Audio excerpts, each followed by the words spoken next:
Hello दोस्तों, मैं Anand Kumar universal biology channel पर आप सभी का स्वागत करता हूं। हम लोग पढ़ रहे हैं क्लास 12 का बायोलॉजी का चैप्टर नंबर 3 ह्यूमन रिप्रोडक्शन।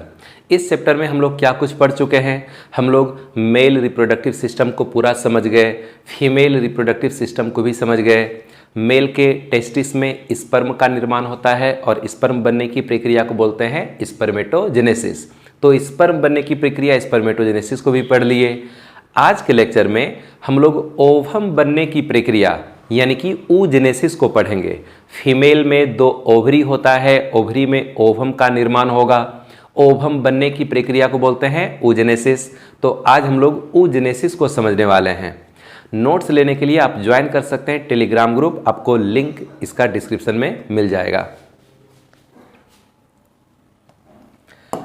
तो स्टार्ट करते हैं oogenesis प्रक्रिया, ठीक है ना। कुछ दिन पहले हम लोग गेमेटोजेनेसिस को समझे थे। गेमेटोजेनेसिस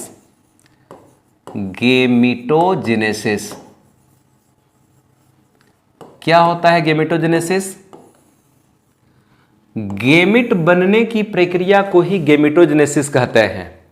मेल गेमिट स्पर्म हो, फीमेल गेमिट ओवम हो, कोई भी गेमिट बने, चाहे मेल गेमिट स्पर्म या फिर फीमेल गेमिट ओवम, गेमिट बनने की प्रक्रिया को ही बोलेंगे गेमेटोजेनेसिस।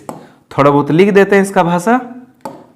गेमेटोजेनेसिस का मतलब है गेमिट्स बनने की प्रक्रिया। गेमिट्स बनने की प्रक्रिया को बोलेंगे गेमेटोजेनेसिस। कितने प्रकार का होता है ये? 2 प्रकार का होता है। एक होता है स्पर्मेटोजेनेसिस, एक होता है स्पर्मेटोजेनेसिस,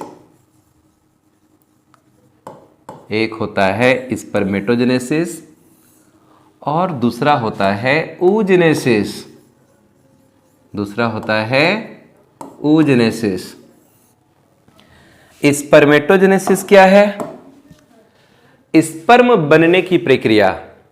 पुरुष के टेस्टिस में स्पर्म का निर्माण होता है। स्पर्म बनने की प्रक्रिया को ही कहते हैं स्पर्मेटोजेनेसिस।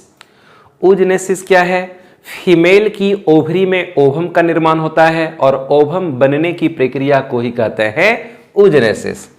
स्पर्मेटोजेनेसिस का मतलब है स्पर्म्स बनने की प्रक्रिया।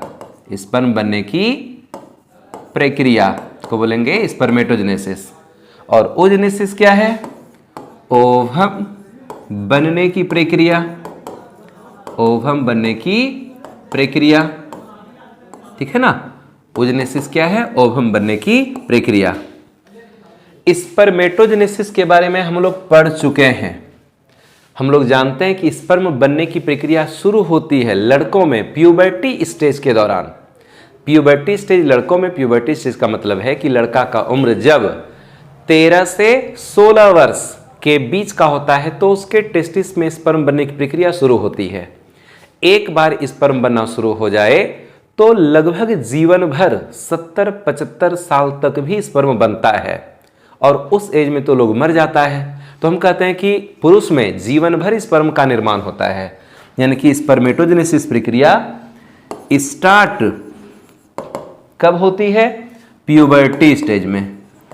प्यूबर्टी स्टेज में, ठीक है ना। प्यूबर्टी स्टेज का मतलब है 13 से 16 वर्ष 13 से 16 वर्ष के बीच में लड़कों में स्पर्म बनने की प्रक्रिया शुरू होती है। लड़कियों में ओवम बनने की प्रक्रिया कब शुरू होती है? जन्म के पहले ही। फीटल लाइफ, जन्म के पहले जो कोई भी बच्चा है वो अपनी मां के यूट्रस में 9 मंथ तक रहता है ना, तो जन्म के पहले ही ओवम बनने की प्रक्रिया शुरू हो जाती है। एक ऐसी बच्ची जिसका अभी तक जन्म भी नहीं हुआ है, वो अपनी मां के बच्चादानी यानी यूट्रस के अंदर पल रही है और उसी समय से मात्र 2 महीना गेस्टेशन पीरियड का सेकेंड मंथ जब पूरा होता है, 2 महीना के बाद उसमें ओवम बनने की प्रक्रिया शुरू हो जाती है। यानी कि जो 2 महीना की जो फीटस है फीमेल फीटस जो मादा भ्रूण है, मादा भ्रूण, उसकी ओवरी में ओवम के निर्माण की प्रक्रिया शुरू हो जाती है।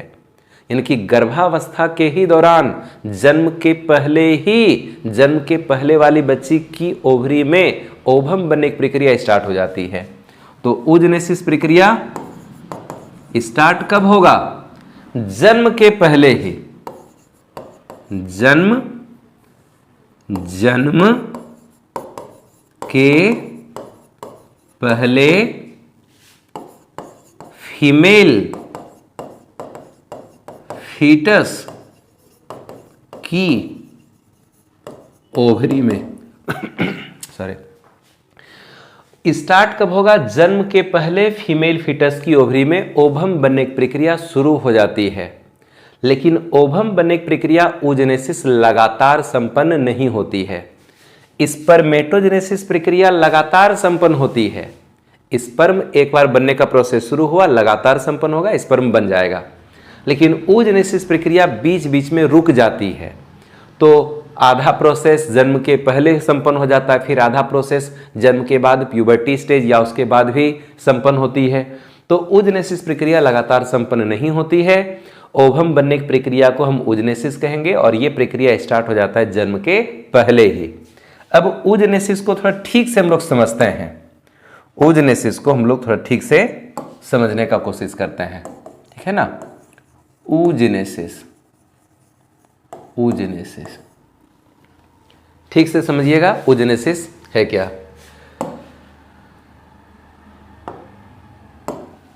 ये है एक फीमेल जर्म सेल। ये जो सेल है ना, ये है female germ cell, female germ cell, या हम इसी को ऊगोनिया भी कहेंगे। अभी एक पीस है तो ऊगोनियम कह देंगे। और ये होता है डिप्लॉयड टू एंड, जिसमें क्रोमोसोम होगा 46। ये सेल कहां पर होगा? ओवरी की दीवार में होगा। हम किसकी ओवरी की बात कर रहे हैं? फीमेल फीटस, जो मादा भ्रूण है, जिस बच्ची का जन्म नहीं हुआ है, उसकी ओवरी की दीवार का ये सेल है। ओवरी के बनावट को हम लोग पहले पढ़ चुके हैं। ओवरी के चारों ओर 3 लेयर पाया जाता है। सबसे बाहर का लेयर कहलाता है पेरिटोनियम, उसके अंदर का कहलाता है जर्मिनल एपिथेलियम, और सबसे अंदर का कहलाता है ट्यूनिका एल्बुजिनिया। तो बीच का लेयर कहलाता है जर्मिनल एपिथेलियम। जर्मिनल एपिथेलियम के सेल्स को ही कहते हैं फीमेल जर्म सेल, और वही विभाजन करके बनाएगा ओवम, और वो ओवम आ जाता है ओवरी के अंदर। जब वो ओवम ओवरी के अंदर आता है तो उस ओवम के चारों ओर कुछ कुछ ग्रेन्युलोसा सेल्स उसको कवर करेगा। तो ओवम के बाहर कुछ कुछ सेल्स का लेयर बन जाता है, और ये पूरा का पूरा लेयर कहलाता है फॉलिकिल। फॉलिकिल कई प्रकार का होता है, प्राइमरी फॉलिकिल, सेकेंडरी फॉलिकिल, टर्सरी फॉलिकिल, सबसे मैच्योर ग्राफियन फॉलिकिल। फिर ग्राफियन फॉलिकिल फटेगा तो उसके अंदर से एक ओवम बाहर निकल जाएगा। ओवरी से ओवम बाहर निकल के कहां जाएगा? फैलोपियन ट्यूब में जाएगा। इस घटना को हम कहते हैं ओव्यूलेशन। सॉरी, हम लोग ये सब कुछ पढ़ लिए थे ओवरी के स्ट्रक्चर में, यानी कि जो फीमेल रिप्रोडक्टिव सिस्टम का जो पार्ट 1 वीडियो है, उसी में हम लोग एक ओवरी के बनावट को समझे थे। तो ये है ओवरी की दीवार का फीमेल जर्म सेल या ओगोनियम। इसमें कई बार माइटोसिस विभाजन होता है। जन्म के पहले ही ये सब प्रोसेस संपन्न हो रहा है। कई बार क्या होगा? Mitosis cell division. जैसे पहली बार माइटोसिस हुआ, ये सेल विभाजन करके 2 सेल बना लिया। ये दोनों सेल कहलाता है ऊगोनिया, ऊगोनिया, और ये भी है डिप्लॉयड, क्रोमोसोम होगा 46, ठीक है। फिर इसमें माइटोसिस होगा। कई बार माइटोसिस होता है, कई बार माइटोसिस होगा। फिर माइटोसिस हो गया, फिर इससे भी 2 सेल बन गया, इसमें भी माइटोसिस होगा, इससे भी 2 सेल बन जाएगा। माइटोसिस हुआ है ना, माइटोसिस हुआ है, 2 सेल यहां भी बन गया, और ये सब कहलाता है ऊगोनिया। डिप्लॉयड है 2n, क्रोमोसोम होगा 46। इस तरह से कई बार, लगातार कई बार माइटोसिस होते जाएगा, होते जाएगा। अभी जैसे 4 सेल बना हुआ है, 4 से 8 बन जाएगा, 8 से 16 बनेगा, फिर 32 बनेगा, 64 बनेगा। कई बार माइटोसिस होता है, बनने वाला सभी सेल कहलाएगा क्या? ओगोनिया, जो कि डिप्लॉयड होगा, 2n होगा, क्रोमोसोम होगा कितना? 46। धीरे धीरे ये जो ओगोनिया है, ये सभी ओगोनिया आकार में हो जाता है बड़ा। ये ग्रोथ किया, वृद्धि किया और आकार में हो गया ये बड़ा हो गया। आकार में ये कैसा हो गया? ये हो गया बड़ा। बड़ा जैसे हुआ तो ये कहला गया प्राइमरी oocyte। ये बड़ा होके कहला गया प्राइमरी oocyte। ये कहला गया प्राइमरी oocyte। ये भी डिप्लॉयड है, क्रोमोसोम 46 है। समझते चलिएगा। ये जन्म के पहले की ही घटना है, जन्म अभी बच्ची का हुआ नहीं है। ये फीटल लाइफ में ये सब घटना घट रहा है, जन्म के पहले का ये सब घटना है। तो ये जो ओगोनिया है ये आकार में बड़ा हो गया, ये भी बड़ा होगा, वो भी बड़ा होगा, सब बड़ा होगा और सब बड़ा होकर कहलाता है प्राइमरी oocyte। इस प्राइमरी oocyte के चारों ओर कुछ कुछ सेल्स इसको घेर लेता है। प्राइमरी oocyte के चारों ओर कुछ कुछ सेल्स है, ग्रेन्युलोसा सेल्स, इसको कवर कर लेगा। और जैसे इसको सेल कवर करता है, जैसे इसको सेल्स कवर करेगा, इस तरह से कवर किया तो ये पैकेट के अंदर चला गया। और अब हम इस पैकेट को कह देते हैं प्राइमरी फॉलिकल। ये क्या है? प्राइमरी फॉलिकल बन गया, ठीक है ना। प्राइमरी oocyte एक फॉलिकल के अंदर चला गया, इस फॉलिकल को हम बोलेंगे क्या? Primary follicle. अब ये जो प्राइमरी फॉलिकल है, ये जन्म के पहले ही फीमेल फीटस की ओवरी में बहुत सारा बन चुका होता है। कितना बनता है अब थोड़ा ध्यान से सुन लीजिए। जब ये प्राइमरी फॉलिकल बनता है तो उस फीमेल फीटस के प्रत्येक ओवरी के अंदर 6 लाख प्राइमरी फॉलिकल बनता है। 2 ओवरी होता है ना, एक ओवरी के अंदर 6 लाख प्राइमरी फॉलिकल बनेगा, दूसरे ओवरी के अंदर भी 6 लाख प्राइमरी फॉलिकल बनेगा, दोनों से मिलाकर के 12 लाख प्राइमरी फॉलिकल बनता है। और प्रत्येक प्राइमरी फॉलिकल के अंदर एक प्राइमरी oocyte वाला ओवम। ऐसे ये मेन ओवम है नहीं, हम इसका जो रियल नाम है वो है प्राइमरी oocyte। प्रत्येक प्राइमरी फॉलिकल के अंदर एक प्राइमरी oocyte प्रेजेंट रहता है। तो जो है जन्म के पहले जिस समय ये प्राइमरी फॉलिकल बनेगा, कितना पीस बनेगा? प्रत्येक ओवरी के अंदर 6 लाख प्राइमरी फॉलिकल बनता है। जब जन्म का समय आएगा, ठीक है ना, जब जन्म का समय आता है, अब ये प्रोसेस रुक जाएगा। प्राइमरी फॉलिकल बन गया, ये प्रोसेस रुक गया, ठीक है ना, ये प्रोसेस रुक गया। अब आगे डिवीजन अभी नहीं होगा। बच्ची का जब जन्म होता है तो जन्म तक में कई फॉलिकल नष्ट हो चुका होता है। जिस समय बना था कितना था? प्रत्येक ओवरी के अंदर 6 लाख प्राइमरी फॉलिकल था। हम इसको अगले पेज में लिख देंगे, यहां पर इसलिए नहीं लिख रहे हैं क्योंकि बहुत ज्यादा हमको अभी कुछ लिखना है, जगह का कमी है। तो प्रत्येक ओवरी के अंदर बना था 6 लाख प्राइमरी फॉलिकल, ठीक है। बच्ची के जन्म तक में कई फॉलिकल नष्ट हो गया और जन्म तक में बचता है प्रत्येक ओवरी के अंदर 1.5 लाख 1.5 लाख प्राइमरी फॉलिकल बचेगा। लगभग 1.5 लाख प्राइमरी फॉलिकल बचता है जन्म तक में। और जन्म के बाद बच्ची का उम्र बढ़ने लगा। 1 साल की बच्ची हो गई, 2 साल की हो गई, 3 साल, 4 साल, 5 साल, इस तरह से उम्र बढ़ते जा रहा है। 10 से 13 वर्ष का जो समय होता है वो कहलाता है प्यूबर्टी स्टेज। प्यूबर्टी स्टेज तक में प्रत्येक ओवरी के अंदर कितना फॉलिकल बचा रहता है? 60,000 से 80,000। 60,000 से 80,000। ऐसा करते हैं, इस बात को हम जो है ना अगले पेज में लिख ही देते हैं। अगले पेज में थोड़ा थोड़ा करके लिख देते हैं, ठीक है ना। ध्यान में रखिएगा कि जिस समय प्राइमरी फॉलिकल बनता है, ठीक है ना, गेस्टेशन पीरियड के दौरान, गेस्टेशन पीरियड के दौरान कितना फॉलिकल बनेगा? तो प्रत्येक ओवरी के अंदर में बनता है 6 लाख। 6 लाख प्राइमरी फॉलिकल, ऐसा करते हैं ना, फॉलिकल, कौन सा follicle? Primary follicle. 6 lakh primary follicle gestation period के दौरान प्रत्येक ओवरी में बनता है, ठीक है। 6 लाख प्रत्येक ओवरी में, प्रत्येक ओवरी में बनेगा। ठीक है, बर्थ तक में, बच्चे के जन्म तक में कितना रह जाएगा? 1.5 लाख, 1.5 लाख प्राइमरी फॉलिकल बचा रहेगा जन्म तक में। प्यूबर्टी स्टेज तक में कितना बचेगा? प्यूबर्टी स्टेज तक में कितना बचेगा? तो लगभग 60,000 से 80,000 लगातार फॉलिकल नष्ट हो रहा होता है। जब बनेगा, कितना बनेगा? 6 लाख प्रत्येक ओवरी में।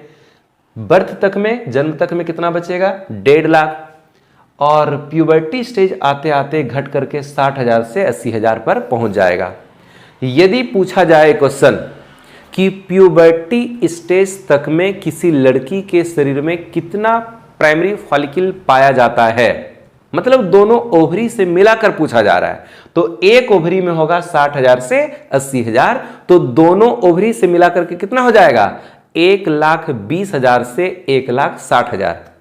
इसका डबल कर देंगे, 60 का डबल 1,20,000 हो गया, 80 का डबल 1,60,000 हो गया।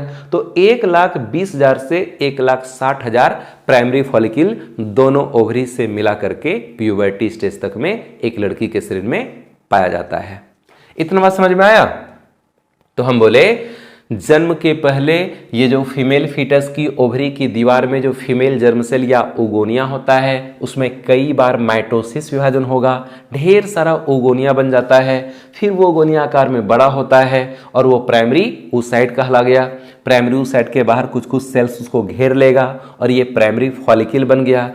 अब ये जो प्राइमरी फॉलिकल है, अब ये आगे का सेल डिवीजन रुका हुआ है, आगे का सेल डिवीजन रुका हुआ है। वैसे इस प्राइमरी oocyte में जो है ना मियोसिस फर्स्ट की शुरुआत होती है, इसमें मियोसिस फर्स्ट की शुरुआत होती है, लेकिन कि ये प्रोसेस आधा संपन्न होकर के रुक जाएगा। अब मियोसिस सेल डिवीजन की यदि जानकारी हो किसी को तो उनके लिए बता देते हैं कि जो प्रोफेज फर्स्ट अवस्था है, प्रोफेज फर्स्ट अवस्था का 5 उप अवस्था होता है ना, कौन कौन? लेप्टोटीन, जाइगोटीन, पैकिटीन, डिप्लोटीन और डायकाइनेसिस। तो इस प्राइमरी oocyte में meiosis cell division, meiosis first cell division की शुरुआत हो जाती है और प्रोफेज फर्स्ट का जो डिप्लोटीन अवस्था है, प्रोफेज फर्स्ट का जो डिप्लोटीन अवस्था है, उस अवस्था तक जाते जाते ये प्रोसेस रुक जाता है। प्रोफेज फर्स्ट के डिप्लोटीन में जाकर के प्रोसेस रुक जाएगा, आगे प्रोसेस बढ़ता ही नहीं है। तो ये प्राइमरी oocyte, इसमें मियोसिस फर्स्ट की शुरुआत हो चुकी होती है जन्म के पहले ही, लेकिन ये प्रोसेस रुक जाता है प्रोफेज फर्स्ट में जाकर के। ठीक है ना, प्रोफेज फर्स्ट में जाकर के ये प्रोसेस रुक जाएगा। थोड़ा बहुत लिख देते हैं इसके बारे में, तो ध्यान में रखिएगा कि इसमें मियोसिस फर्स्ट की शुरुआत तो हो जाती है, मियोसिस फर्स्ट की शुरुआत तो हो जाती है, ठीक है ना, इसमें मियोसिस फर्स्ट की शुरुआत तो हो जाएगी, लेकिन ये प्रोसेस रुक जाता है कहां पर? सस्पेंडेड हो जाएगा, ये लिख देते हैं suspended at prophase first, prophase first. अब प्रोफेज फर्स्ट के भी किस अवस्था में बोलेंगे? Diplotene, diplotene.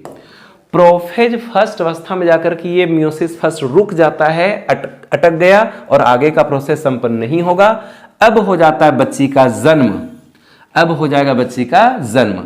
ये था फीटल लाइफ, ये सब जो है ना इतना सारा घटना, ये जन्म के पहले का घटना था। ठीक है, ये जन्म के पहले का घटना था। हम बाद में लिख देंगे कौन सा फीटल लाइफ में हुआ, कौन प्यूबर्टी स्टेज में हुआ। अभी तक जन्म के पहले का ये घटना था। मियोसिस फर्स्ट तो स्टार्ट हुआ, लेकिन कि ये सेल यानी कि प्राइमरी oocyte सस्पेंडेड हो गया प्रोफेज फर्स्ट में, यानी कि प्रोफेज फर्स्ट अवस्था में ये प्रोसेस रुक चुका है।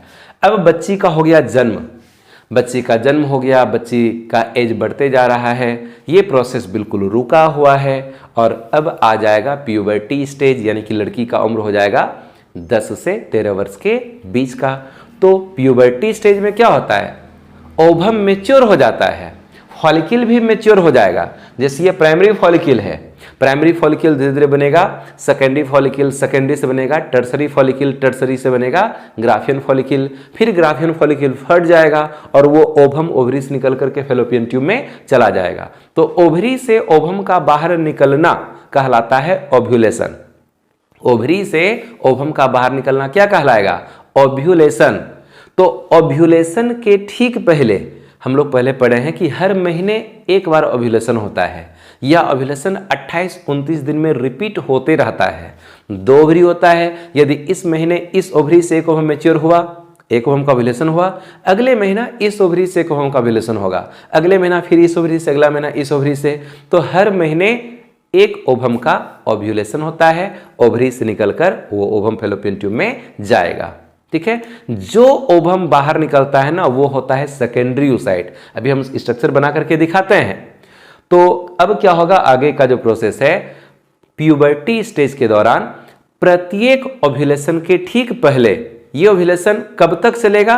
तो महिलाओं में ओव्यूलेशन होते रहता है 45 से 50 वर्ष की उम्र तक। पुरुष में स्पर्म सब दिन बनते रह जाएगा, लेकिन स्त्री में ओवम का निर्माण मैक्सिमम 50 वर्ष तक ही लगभग होता है। किसी किसी स्त्री में 55 वर्ष तक भी ओवम बनेगा, लेकिन कि लगभग 45 से 50 वर्ष के बीच में मेनोपॉज हो जाता है और ओवम अस्थायी रूप से बनना बंद हो जाता है। तो प्यूबर्टी स्टेज से लेकर एडल्ट स्टेज तक, यानी कि लगभग 50 वर्ष तक, 10-12 साल से स्टार्ट हुआ ओव्यूलेशन होना और मैक्सिमम 50 वर्ष तक लगभग ओव्यूलेशन होता है। तो इस दौरान प्रत्येक ओव्यूलेशन के पहले ये जो प्राइमरी oocyte मियोसिस फर्स्ट के प्रोफेज अवस्था में अटक गया था, फंस गया था, रुक गया था, वो प्रोसेस आगे बढ़ता है। और ये प्रोसेस जैसे आगे बढ़ेगा, ये प्रोसेस जैसे ही आगे बढ़ेगा, ठीक है ना, अब ये प्रोसेस जैसे ही आगे बढ़ेगा, अब जो है ना ये प्रोसेस आगे बढ़ा और ये प्रोसेस आगे बढ़ करके जो है, ये प्रोसेस जैसे आगे बढ़ता है, इसमें मियोसिस फर्स्ट पूरा होगा। और जैसे मियोसिस फर्स्ट पूरा होता है तो 2 सेल बनेगा, एक बन जाता है छोटा साइज का सेल और एक बन जाता है बड़ा साइज का सेल। एक बन जाता है छोटा साइज का सेल, एक बन जाता है बड़ा साइज का सेल।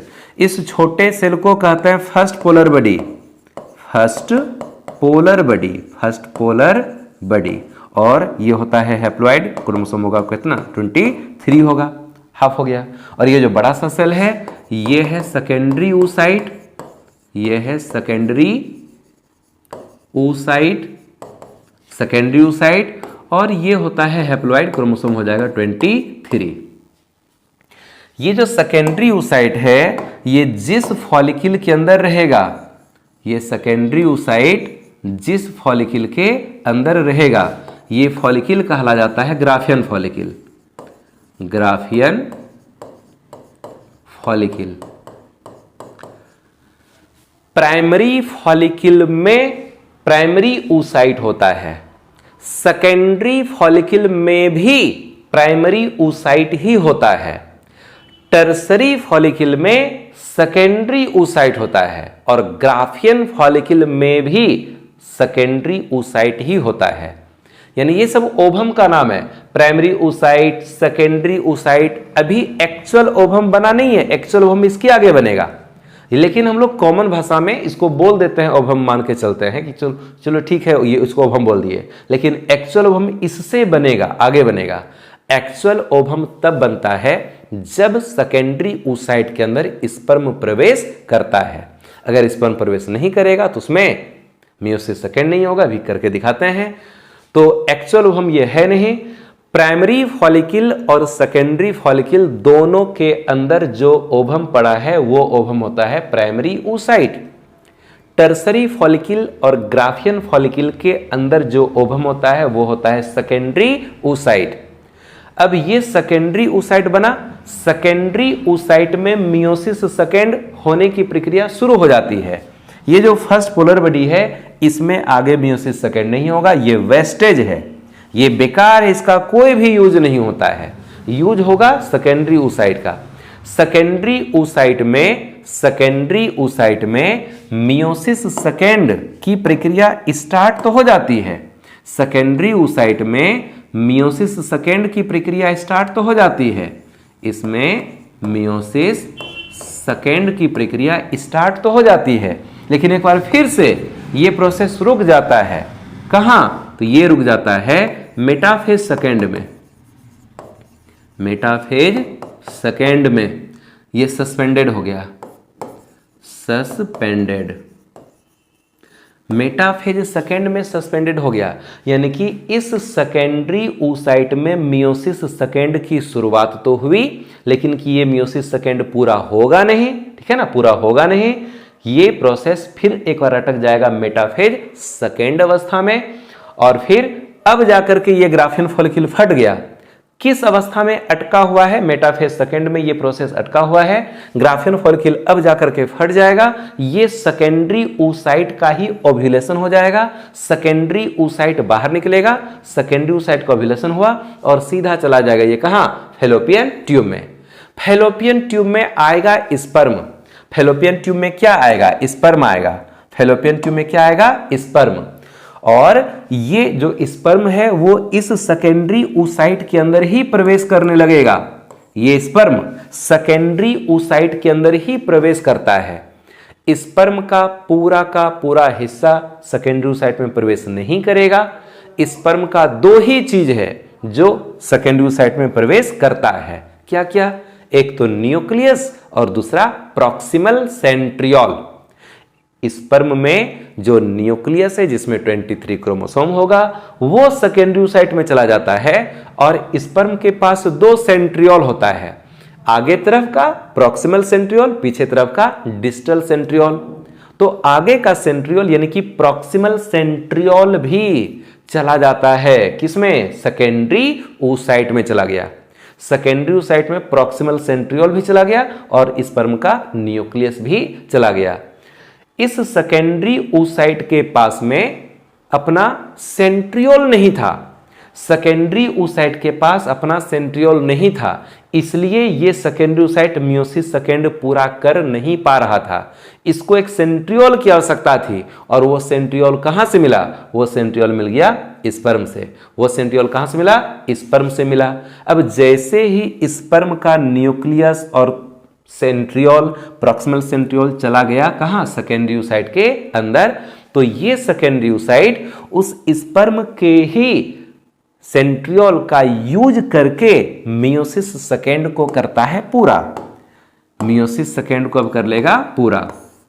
तो जैसे ही मियोसिस सेकेंड पूरा होगा, जैसे ही मियोसिस सेकेंड पूरा होगा, कब पूरा होगा? जब स्पर्म उस सेकेंडरी oocyte के अंदर प्रवेश कर जाएगा, अपना न्यूक्लियस दे देगा, अपना प्रॉक्सिमल सेंट्रियोल दे देगा। तो सेकेंडरी oocyte उसी सेंट्रियोल का यूज करके फिर ये मियोसिस सेकेंड जो कि अटका हुआ था मेटाफेज सेकेंड में, इसको ये पूरा करेगा। और पूरा करेगा तो एक बन जाएगा छोटा सा सेल और एक फिर बन जाएगा बड़ा सेल। छोटा सेल को कह देंगे second polar body, second polar body, जो कि हैप्लॉइड है, क्रोमोसोम होगा 23। और ये जो बड़ा सा सेल बना यही है ऊटिड या ओवम। एक्चुअल ओवम यही है, और ये हैप्लॉइड होता है, क्रोमोसोम होता है कितना? 23। एक्चुअल ओवम ये हुआ, यानी कि सेकेंडरी oocyte में स्पर्म प्रवेश किया। जैसे स्पर्म प्रवेश किया वैसे ही इस सेकेंडरी oocyte में हो जाएगा मियोसिस सेकेंड। एक छोटा सा सेल कटकर अलग हो गया, यानी कि सेकेंड पोलर बॉडी, और जो बड़ा सा सेल बचा यही कहलाता है ऊटिड या ओवम। अब क्या होगा कि स्पर्म का जो न्यूक्लियस है जिसमें 23 क्रोमोसोम है, और ये ओवम का न्यूक्लियस है कितना? 23 क्रोमोसोम इसके पास भी है। स्पर्म और इस ओवम का न्यूक्लियस फ्यूज करेगा, जुड़ जाएगा। अब एक नया न्यूक्लियस बन गया जिसमें कितना क्रोमोसोम होगा? 23 स्पर्म का, 23 ओवम का, मिलकर के 46 बना लेगा। और जैसे ही 46 क्रोमोसोम हुआ ये तुरंत कहला जाएगा क्या? जायगोट। मतलब ये जो ऊटिड या ओवम है ये तुरंत किस में कन्वर्ट हो जाएगा? ये तुरंत हो जाएगा कन्वर्ट जायगोट में, और हो जाएगा डिप्लॉइड। अब क्रोमोसोम हो जाएगा कितना? 46। यही है ओवम बनने की प्रक्रिया। ओवम बनने की इस पूरी प्रक्रिया को बांट दिया गया है 4 अवस्था में। ओवम बनने की इस पूरी प्रक्रिया को बांटा गया है 4 अवस्था में, सॉरी 3 अवस्था, 4 नहीं होगा, 3 अवस्था में बांटा गया है। तो 3 अवस्था कौन कौन सा है? 3 अवस्था कौन कौन सा है? पहला अवस्था कहलाता है multiplication phase. Multiplication phase, multiplication phase. दूसरा कहलाता है ग्रोथ फेज, दूसरा कहला गया ग्रोथ फेज। और तीसरा कहला जाता है मैच्योरेशन फेज, मैच्योरेशन फेज। पहला अवस्था, दूसरा अवस्था, तीसरा अवस्था। पहला और दूसरा अवस्था फीटल लाइफ में संपन्न होगा। ये दोनों फीटल लाइफ में संपन्न होता है। और ये वाला जो अवस्था है ना, तीसरा अवस्था, ये तीसरा अवस्था ये संपन्न होता है प्यूबर्टी स्टेज के दौरान और प्यूबर्टी स्टेज के बाद भी, ठीक है ना। तो हम प्यूबर्टी लिख देते हैं, प्यूबर्टी, प्यूबर्टी स्टेज में संपन्न होगा, ठीक है ना। एक बार हम इसका पूरा भाषा समझा देते हैं। फीमेल के बॉडी में, फीमेल की ओवरी में ओवम बनने की प्रक्रिया को oogenesis कहते हैं। oogenesis प्रक्रिया जन्म के पहले ही फीमेल फीटस की ओवरी में स्टार्ट हो जाता है और फीमेल फीटस की ओवरी की दीवार में पाया जाता है ढेर सारा फीमेल जर्म सेल या फिर ओगोनिया। इसमें पहले कई बार माइटोसिस डिवीजन होता है और ढेर सारा बन जाता है oogonia। ये कहलाता है पहला अवस्था, जिसको बोलते हैं मल्टीप्लिकेशन फेज। जब इस oogonia में यानी फीमेल जर्म सेल में कई बार माइटोसिस होगा, ढेर सारा oogonia बन जाएगा, हम इसी अवस्था को कहते हैं क्या, मल्टीप्लिकेशन फेज। कब होगा? जन्म के पहले ही संपन्न होगा।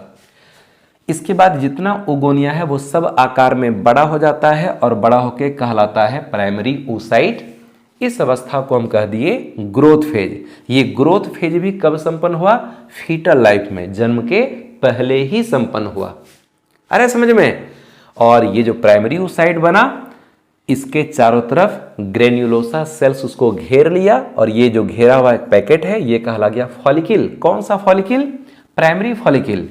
प्राइमरी फॉलिकल के बारे में बताए, जब बनता है फीमेल फीटस की ओवरी में, जब ये प्राइमरी फॉलिकल बनता है, प्रत्येक ओवरी के अंदर 6 लाख प्राइमरी फॉलिकल बनेगा। दोनों ओवरीज मिलाकर हो जाएगा 12 लाख। ये प्राइमरी फॉलिकल समय के साथ लगातार नष्ट होते जाता है। बच्ची के जन्म तक में प्रत्येक ओवरी के अंदर में 1.5 लाख प्राइमरी फॉलिकल बचा रहता है। दोनों ओवरीज मिलाकर के कितना हो गया? 3 लाख। और फिर बच्ची के जन्म के बाद भी ये फॉलिकल लगातार नष्ट होते जाएगा। प्यूबर्टी स्टेज तक में प्रत्येक ओवरी के अंदर में 60,000 से 80,000 प्राइमरी फॉलिकल बचा रहता है। ये प्रोसेस, यहां तक का प्रोसेस फीटल लाइफ में संपन्न हुआ और फीटल लाइफ में ही इस प्राइमरी oocyte में मियोसिस फर्स्ट होने की प्रक्रिया शुरू हो गई थी, लेकिन ये प्रोसेस अटक गया था प्रोफेज फर्स्ट के डिप्लोटिन में जाकर के, और यहां इसके आगे ये प्रोसेस बढ़ ही नहीं रहा था। लेकिन अब हो गया बच्ची का जन्म, बच्ची का जन्म हो गया और ये जो प्राइमरी oocyte है उसमें वो प्रोफेज फर्स्ट में जाकर के रुका हुआ है, वो प्रोसेस पूरा हो ही नहीं रहा है, यानी मियोसिस फर्स्ट बीचे में अटक गया है। बच्चे का जन्म हो जाता है, उम्र बढ़ते जाता है, प्यूबर्टी स्टेज आ जाएगा।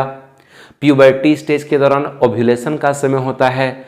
तो ओव्यूलेशन के ठीक पहले जितना बार ओव्यूलेशन होगा, प्रत्येक ओव्यूलेशन के पहले प्यूबर्टी स्टेज से ओव्यूलेशन स्टार्ट होता है। एडल्ट स्टेज यानी कि 45-50 वर्ष तक ओव्यूलेशन होते रहेगा। हर महीने एक ओवम का ओव्यूलेशन होगा।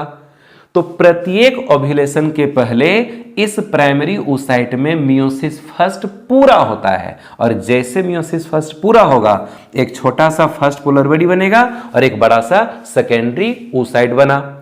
छोटा और ये बड़ा क्यों बना? छोटा बनने का मतलब है कि ये वेस्टेज है, सेल डिवीजन के नियम के हिसाब से सेल बनाना जरूरी था तो सेल बन गया, और मैक्सिमम साइटोप्लाज्म को, अधिकतम यानी कि सेल के अंदर जो साइटोप्लाज्म होता है ना, अधिकतम साइटोप्लाज्म को एक ही साइड डालने का कोशिश किया, क्योंकि इससे आगे चलकर एक नए जीव का जन्म होगा। इससे तो जीव बनना है नहीं, तो जीवन को उत्पन्न करने के लिए अधिक से अधिक साइटोप्लाज्म को एक ही सेल में डाल दिया जाता है। तो जो बड़ा सेल बना उसके पास साइटोप्लाज्म ज्यादा है, वो जीवन को उत्पन्न कर सकता है, जो कहला गया क्या? Secondary oocyte। सेकेंडरी oocyte के बाहर जो फॉलिकल है वो फॉलिकल कहला गया क्या, ग्राफियन फॉलिकल। अभी तक ओव्यूलेशन नहीं हुआ है, अभी तक ओव्यूलेशन हुआ नहीं है। अब क्या होगा कि इस सेकेंडरी oocyte में मियोसिस सेकेंड की प्रक्रिया शुरू होगी। मियोसिस, ये जो फर्स्ट पोलर बॉडी है इसमें मियोसिस होगा नहीं, इस सेकेंडरी oocyte में मियोसिस फर्स्ट की प्रक्रिया स्टार्ट तो होती है, लेकिन मेटाफेज सेकेंड में फिर जाकर के ये सेल डिवीजन फंस जाएगा, रुक जाएगा, ठीक है ना। मियोसिस सेकेंड स्टार्ट तो हुआ लेकिन कि पूरा नहीं हो सकता है। कहाँ अटक गया, मेटाफेज सेकेंड में ये सेल यानी सेकेंडरी oocyte सस्पेंडेड हो गई, रुक गया, सेल डिवीजन आगे रुक गया। और यही सेकेंडरी oocyte ग्राफियन फॉलिकल के फटने पर सेकेंडरी oocyte यहाँ से निकलेगा और निकल करके कहाँ गया, फैलोपियन ट्यूब में गया। ओव्यूलेशन हो गया, तो ओव्यूलेशन के बाद जब फर्टिलाइजेशन का समय आता है, जब एक स्पर्म ओवम के अंदर प्रवेश करेगा तो स्पर्म का दो चीज ओवम में प्रवेश करता है, एक स्पर्म का न्यूक्लियस और दूसरा क्या, स्पर्म का प्रॉक्सिमल सेंट्रियोल। तो स्पर्म का न्यूक्लियस भी चला गया सेकेंडरी oocyte के अंदर, प्रॉक्सिमल सेंट्रियोल भी चला गया, और उसी स्पर्म के प्रॉक्सिमल सेंट्रियोल का यूज करता है ये सेकेंडरी oocyte। तब जाकर के इसमें मियोसिस सेकेंड कंप्लीट होगा, और जैसे मियोसिस सेकेंड कंप्लीट होगा एक छोटा सा सेकेंड पोलर बॉडी बनेगा, एक बड़ा सा एक्चुअल ओवम ये बना। और ये ओवम तब बनता है जब उसमें क्या, जब सेकेंडरी oocyte में क्या प्रवेश कर गया, स्पर्म प्रवेश कर चुका है।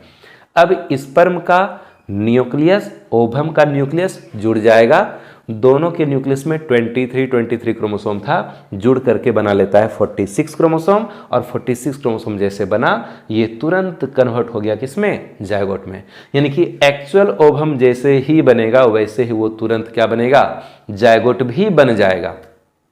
और जो ओव्यूलेशन के दौरान ओवरी से ओवम बाहर निकलता है वो क्या होता है, सेकेंडरी oocyte होता है। एक स्त्री के पूरे जीवन काल में लगभग कितने ओवम का ओव्यूलेशन होता है, तो याद रखिएगा 400, करीब करीब कितना, 400 ओवम जो बाहर निकलता है वो ओवम एक्चुअल में क्या होता है, वो होता है एक्चुअल में सेकेंडरी oocyte।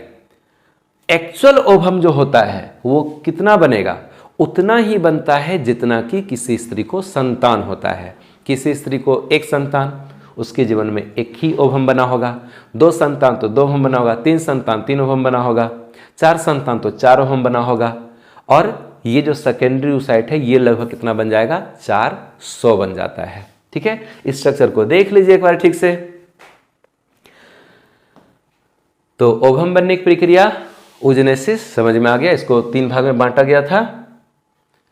अब हम लोग थोड़ा सा फॉलिकल के बनावट को समझ लेते हैं, फॉलिकल के बनावट को थोड़ा सा हम लोग समझ लेते हैं, ठीक है ना।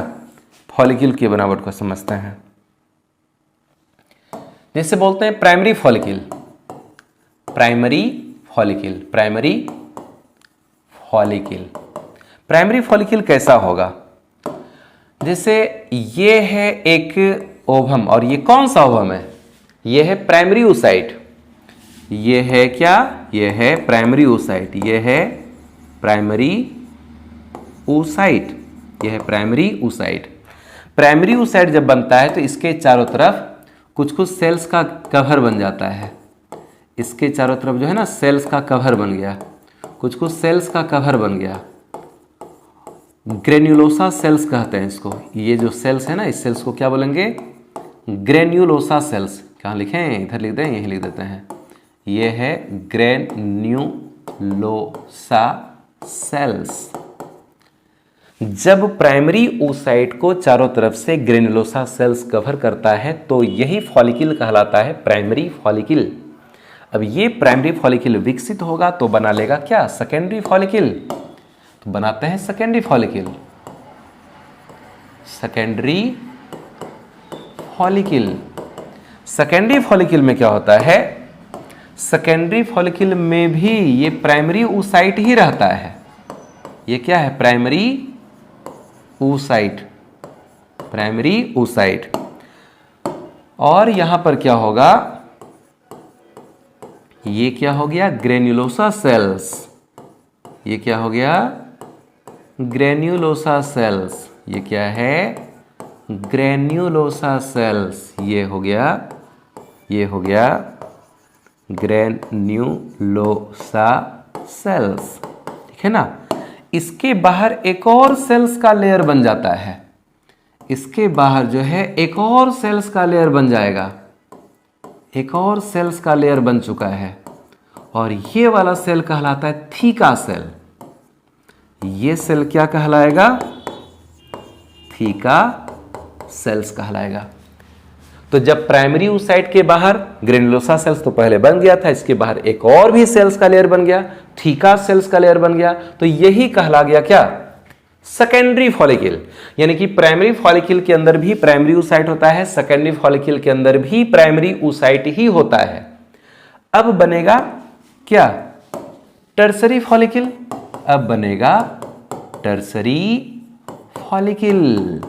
जब टर्सरी फॉलिकल बनता है तो उसमें तब तक में इस प्राइमरी oocyte में मियोसिस फर्स्ट हो चुका होता है। तो जैसे मियोसिस फर्स्ट होगा तो यहां बन जाएगा क्या? अब ये बन गया सेकेंडरी oocyte, सेकेंडरी oocyte, ठीक है ना, सेकेंडरी oocyte। इसको चारों तरफ से घेरा हुआ है कौन?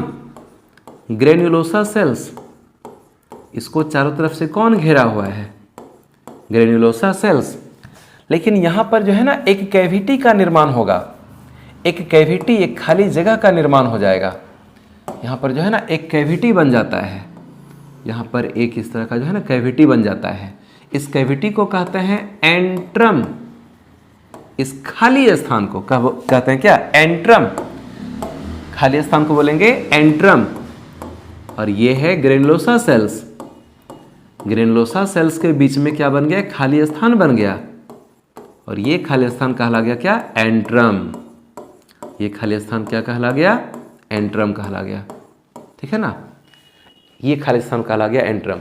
अब इस ग्रेनुलोसा सेल्स, ये तो हो गया ग्रेनुलोसा सेल्स, ये हो गया ग्रेन्युलोसा सेल्स। इसके बाहर क्या था? इसके बाहर था थीका सेल। तो अब थीका सेल का दो लेयर बन जाएगा, थीका सेल का दो लेयर बनेगा। एक थीका सेल ये हुआ, ठीक है ना, एक थीका सेल ये हुआ, एक थीका सेल ये हो गया, और उसके बाहर एक और थीका सेल का लेयर बन जाएगा, ठीक है ना। इसके बाहर एक और थीका सेल का लेयर बन गया। ये थीका सेल का दो लेयर बन जाता है, थीका सेल का दो लेयर बन गया, ठीक है ना। तो थीका सेल का ये जो दो लेयर बनता है तो इसका नाम हो जाएगा, यहां से कौन सा कलर यूज करें? ठीक है, अंदर वाला का नाम हो गया थीका इंटरना, बाहर वाले का नाम हो गया थीका एक्सटर्ना। अंदर वाले का नाम हो गया थीका इंटरना, बाहर वाले का नाम हो गया थीका एक्सटर्ना, ठीक है ना। तो यही कहलाता है टर्सरी फॉलिकल। अब क्या होगा? यहां पर एक और काम होता है। कौन सा कलर हम यूज कर लें? ये कलर यूज कर लेते हैं। इस सेकेंडरी oocyte से कुछ कुछ ग्लाइकोप्रोटीन बाहर निकलेगा। सेकेंडरी oocyte से कुछ कुछ कार्बोहाइड्रेट, प्रोटीन यानी कि ग्लाइकोप्रोटीन बाहर निकला, और सेकेंडरी oocyte के चारों तरफ एक और लेयर का निर्माण कर दिया। इस लेयर को हम कहते हैं जोना पेलुसिडा। जोना पेलुसिडा, इस लेयर को क्या बोलेंगे? Zona pellucida. तो जोना पेलुसिडा जो बनता है, जोना पेलुसिडा जो बनता है वो सेकेंडरी oocyte से ही कुछ कुछ केमिकल का सिक्रीशन होगा जो कि एक लेयर का निर्माण कर लेगा। तो जोना पेलुसिडा लेयर में कोई सेल्स नहीं होता है, ये ए सेल्यूलर लेयर है, ये ग्लाइकोप्रोटीन का लेयर होता है जो कि सेकेंडरी oocyte से ही बाहर निकलता है। अब ये जो टर्सरी फॉलिकल है, ये टर्सरी फॉलिकल ही जब इसको फटने का समय आता है ना, तो यही कहला जाता है ग्राफियन फॉलिकल। यानी कि यही टर्सरी फॉलिकल कन्वर्ट हो जाएगा किसमें? ग्राफियन फॉलिकल में। अब टर्सरी फॉलिकल और ग्राफियन फॉलिकल में कुछ खास अंतर होता है नहीं, बस टर्सरी फॉलिकल है, फटने का समय होगा तो कहला जाएगा क्या? Graafian follicle. कुछ खास अंतर है नहीं। तो हम मान के चलते हैं कि यही क्या हो गया, ग्राफियन फॉलिकल भी हो गया, टर्सरी फॉलिकल भी हो गया, यही फट जाएगा और यही सेकेंडरी oocyte बाहर निकलेगा। ग्राफियन फॉलिकल के फटने पर जो हम बाहर निकलता है वो क्या होता है, सेकेंडरी oocyte होता है। एक ओवम के स्ट्रक्चर को बना के दिखाते हैं, ठीक है ना, एक ओवम के स्ट्रक्चर को बना के दिखाते हैं, स्ट्रक्चर ऑफ ओवम। एक ओवम के स्ट्रक्चर को देखते हैं, ये हो गया ओवम, ठीक है ना, साइड में इसका न्यूक्लियस रहता है, साइड में ओवम है, और इस ओवम के बाहर दो तरह का लेयर प्रेजेंट होता है। एक लेयर होता है, एक होता है ए सेल्यूलर लेयर, ओ कोशिकीय आवरण, और इसके वही बाहर होता है सेल्यूलर लेयर, इसके बाहर होगा सेल्यूलर लेयर, सेल्स का लेयर, ठीक है ना, इस तरह से ये सेल्स का लेयर है, उसके बाहर जो है ना ये क्या है, सेल्स का लेयर है, सेल्स का लेयर है ये, ठीक है। एक और लेयर बनाते हैं तो बहुत सारे सेल्स का लेयर होता है, चारों तरफ से होगा, तो जल्दी जल्दी बना देते हैं।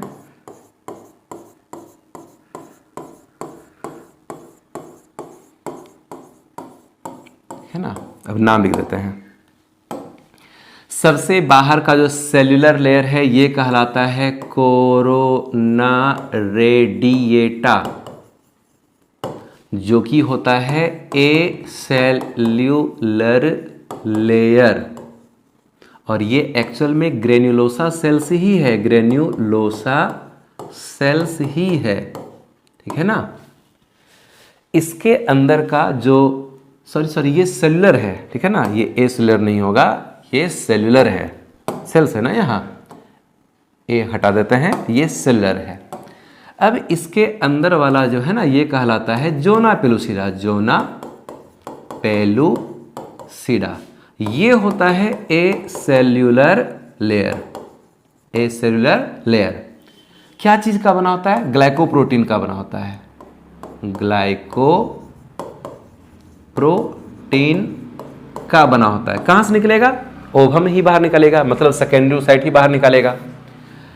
ओवम ये हुआ अंदर वाला, और ओवम की जो झिल्ली है इसको बोलते हैं विटेलिन मेम्ब्रेन, विटेलिन मेम्ब्रेन, ये एक्चुअल में इसका प्लाज्मा मेम्ब्रेन है, ओवम का क्या है, प्लाज्मा मेम्ब्रेन है, ठीक है।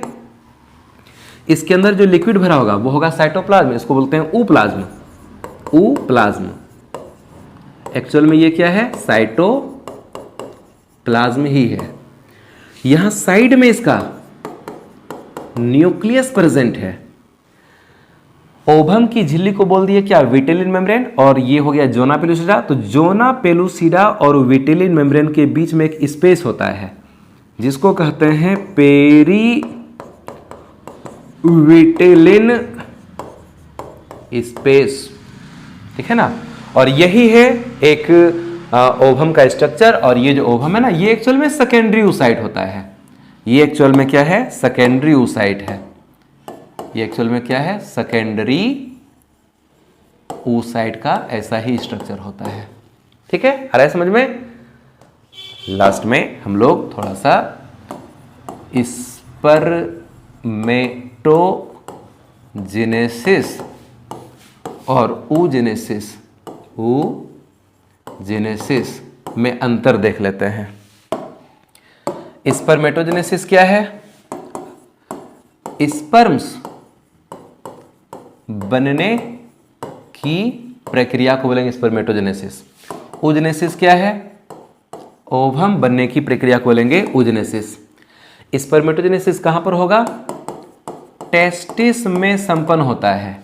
oogenesis कहां होता है, फीमेल की ओवरी में, फीमेल की ओवरी में संपन्न होता है। तीसरा पॉइंट, स्पर्मेटोजेनेसिस प्रक्रिया के दौरान एक प्राइमरी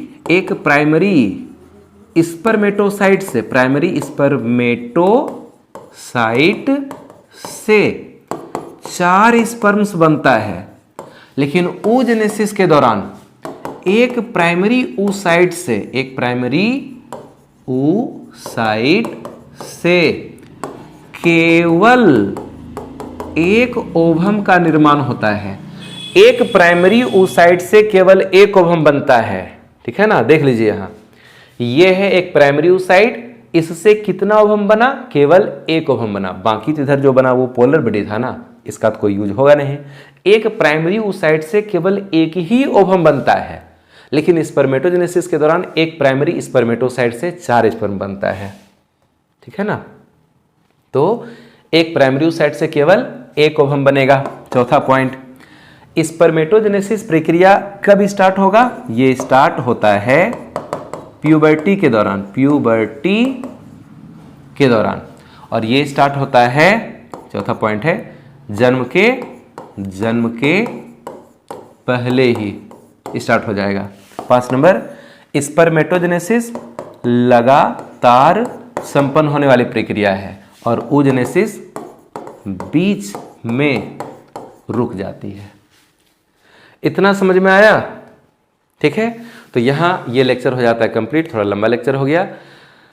हम लोग अगले क्लास में मेंस्ट्रुअल साइकिल के बारे में पढ़ेंगे, ठीक है ना। तो मन लगा पढ़ते रहिए, मिलते हैं अगले वीडियो में। Thank you so much, all the best.